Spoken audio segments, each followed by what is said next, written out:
બનાસકાંઠા અને પાટણના 110 ગામના જે ખેડૂતો છે આ ખેડૂતોને સિંચાઈ માટે પાણી પૂરું પાડતી દાંતીવાડાની જે મુખ્ય કેનાલ છે આ મુખ્ય કેનાલમાં અધિકારીઓના ભ્રષ્ટાચારના પાપે ભ્રષ્ટાચારનું ગાબડું પડ્યું છે તેની વિગતે ચર્ચા આ વિડીયોમાં કરવી છે। વૈષ્ણવજન તો તેને કહીએ જે પીડ પરાઈ જાનાને રે। નમસ્કાર, હું છું દિનેશ ઠાકોર। નવજીવન ન્યૂઝમાં આપનું હાર્દિક સ્વાગત છે।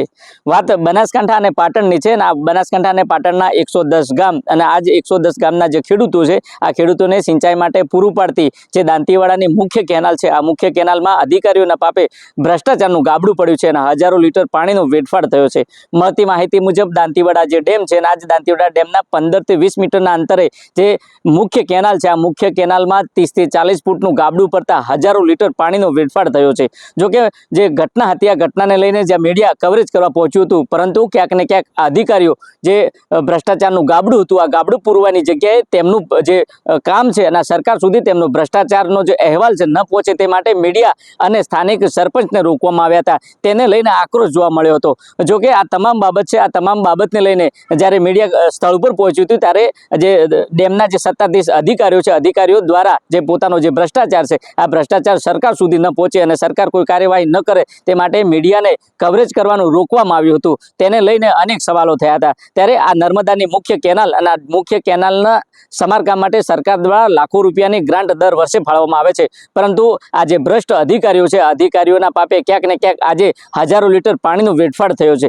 એટલું જ નહીં, આ ભ્રષ્ટાચારનું ગાબડું પડ્યું છે અને આ ભ્રષ્ટાચારનું ગાબડું પડતાની સાથે જે નીચાણવાળા જે વિસ્તારના જે લોકો છે આ લોકોમાં ભયનો માહોલ જોવા મળ્યો હતો। જો કે સ્થાનિક સરપંચના આક્ષેપ છે કે આ બનાવ બન્યો છે, આ બનાવને લઈને અમને સ્થાનિક સરપંચ તરીકે જાણ કરવામાં આવી નથી। એટલું જ નહીં, જ્યારે સરપંચને સોશિયલ મીડિયાના માધ્યમથી ખબર પડી ત્યારે સરપંચ સ્થળ ઉપર પહોંચ્યા હતા ત્યારે સરપંચને પણ રોકવામાં આવ્યા હતા અને કહેવામાં આવ્યું હતું કે અહીંયા નો એન્ટ્રી છે। એટલે કે ક્યાંક ને ક્યાંક પોતાનું જે પાપ છે અને આ ભ્રષ્ટાચારનું પાપ સરકાર સુધી ન પહોંચે તે માટે સરપંચ અને મીડિયાને રોકવાનો પ્રયાસ કરવામાં આવ્યો હતો। જો કે આ તમામ બાબત છે આ તમામ બાબતને લઈને સ્થાનિક સરપંચ શું કહી રહ્યા છે તે પણ તમે સાંભળો। સાહેબ, ચોમાસા દરમિયાન હું મામલતદાર સાહેબના ટચમાં 15 દિવસ સતત રહ્યો છું। બસ જ્યારે 602 3નું લેવલ થયું ને ત્યારે મામલતદાર સાહેબને મારે રોજ વાત થતી કે સરપંચ આમ કરજો તેમ કરજો।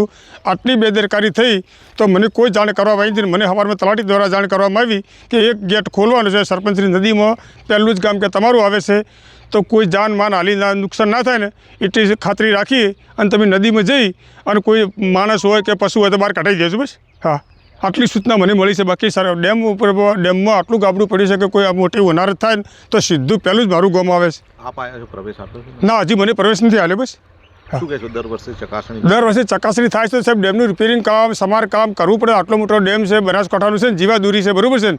હા, અને કેનાલમાં ગાબડું પડ્યું છે। કેનાલ કાલની વાતથી બંધ કરવામાં આવી છે ને જાહેર પબ્લિકને કોઈ જાણ કરવામાં નથી ભાઈ આ શું તંત્ર ચાલે છે। બસ શું કોની જવાબદારી હોય છે? જવાબદારી ડેમ ખાતાના અધિકારીઓની।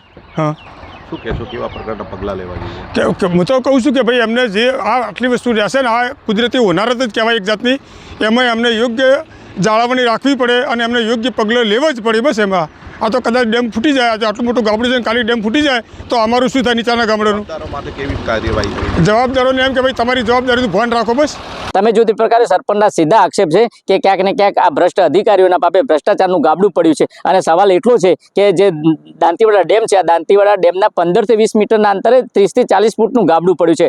હજારો લીટર પાણીનો વેડફાટ થયો છે અને આ જ કેનાલના રિપેર માટે સરકાર દ્વારા લાખો રૂપિયાની ગ્રાન્ટ દર વર્ષે ફાળવવામાં આવે છે, પરંતુ ક્યાંક ને ક્યાંક અધિકારીઓ આ જે ગ્રાન્ટ છે આ ગ્રાન્ટ ખાયકી કરે છે। જો કે તમામ બાબતને લઈને નાયબ ઇજનેર અધિકારી શું કહી રહ્યા છે તે પણ તમે સાંભળો। સવારે 7 વાગે આપણે સીપેજ આ કેનાલ જ્યારે બની ત્યારથી આપણે રિપેરિંગનું એસ્ટિમેટ બનાવી દીધું છે। ટેન્ડર થઈ ગયા પણ પાણીની સિઝન ચાલુ હોય, રિપેર થયેલ નથી અને એરી આપણે વિધિન 2 ડેઝમાં માટીકામ કરીને આરસીસી લાઇનિંગ થઈ જશે।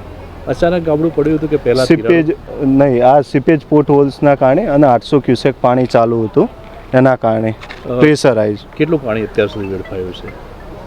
1200 ક્યુસેક જેટલું પાણી વેડફાઈ રહ્યું છે? ના, આર્ય સીપેજનું છે, માત્ર 20 ક્યુસેક જેટલું। એ આપણે હેડઅપ કરીને ડીવોટરિંગ કામ થઈ જશે। દરવાજાઓ નવા નાખે છે છતાં પણ અત્યારે આ પાણી જે નીકળી રહ્યું છે કોઈ ફોલ્ટ થયો છે? નહીં, એ રબલ સીલ હોય ને એનું છે, કોઈ એ ફોલ્ટ નથી। દર વર્ષે સરકાર દ્વારા પૈસા ફાળવવામાં આવે નહીં, આ જગ્યાએ આપણે કોઈ એવું કામગીરી અત્યાર સુધી કરેલ નથી. એનું રિપેરિંગનું કામ હવે કામગીરી શરૂ કરવાની ટેન્ડર થઈ ગયું છે. કેનાલ ઉપર પણ અનેક ગ્રાન્ટો પણ આપવામાં ના, મુખ્ય કેનાલ ઉપર રિપેર કામની લાઇનિંગની કામગીરી હવે જ થવાની છે. બ્રિક મેશનરીની આપણે હતી અને હવે આરસીસી લાઇનિંગનું કામ થવાનું છે.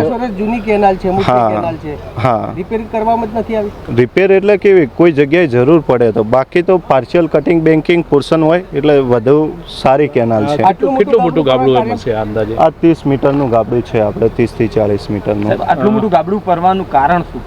કારણ એ જ પોર્ટ હોલ્સના સીપેજ થવાના કારણે. કેટલા દિવસમાં રિપેરિંગ થઈ ગયું છે? 4 દિવસની તો અંદર. આ શિયાળુ સિઝન માટે જે પાણી હતું હા, એ- કેટલા દિવસ બંધ રહેશે? આમ 4 દિવસ 4 દિવસમાં રિપેર થઈ જશે? રિપેર પાણી ચાલુ થઈને થઈ પાણી જશે? ચાલુ થઈ આ જશે. ગાબડું પડવાથી કોઈ ડેમના દરવાજા ના, કોઈ નુકસાન ડેમને નથી. શું આ મામલે ઉચ્ચ અધિકારીઓ જોડે વાત થઈ? હા, દરેક સર સાથે વાત થઈ ગઈ છે. કલેક્ટરનું કહેવું છે કે અમને તો ખ્યાલ જ નથી આવતું. નહીં, દરેક વસ્તુની જાણ કરેલી જ છે દરેક અધિકારીને.